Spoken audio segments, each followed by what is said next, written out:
That in the next few minutes, that crunch meeting, which is being convened to begin negotiations and ensure at some point the labor unions back down on their demand for the 20% cost of living allowance, will be happening.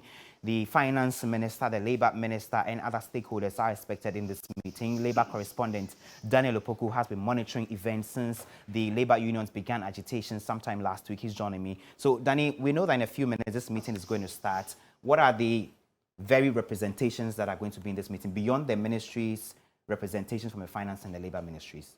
Right. So you have the Fair and Salaries Commission, which is one of the agencies under the Ministry of Employment and Labor Relations. Also have representatives from the Ghana Education Service because the teachers are currently on strike. And also have the Trade Union Congress and other labor groupings who will also be joining this afternoon's meetings. Basically, the meeting is to discuss the cost of living allowance.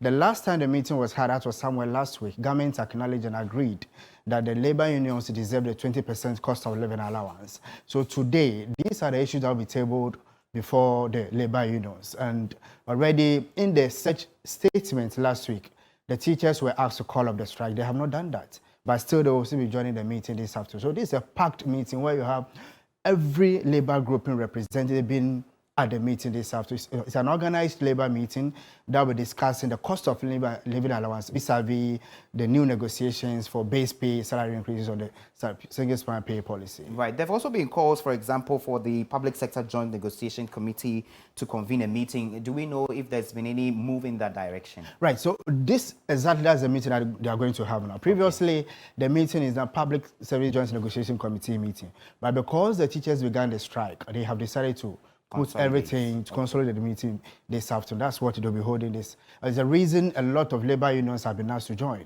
You have GINMA, Ghana Medical Association, you have others from TEU, and possibly you have PSWU will also be taking part in this afternoon meeting to discuss the cost of living allowance. Okay. So this is an elongated meeting that we're going to have. I'll have you stay with me a while longer. Let's hear from the Ghana Medical Association.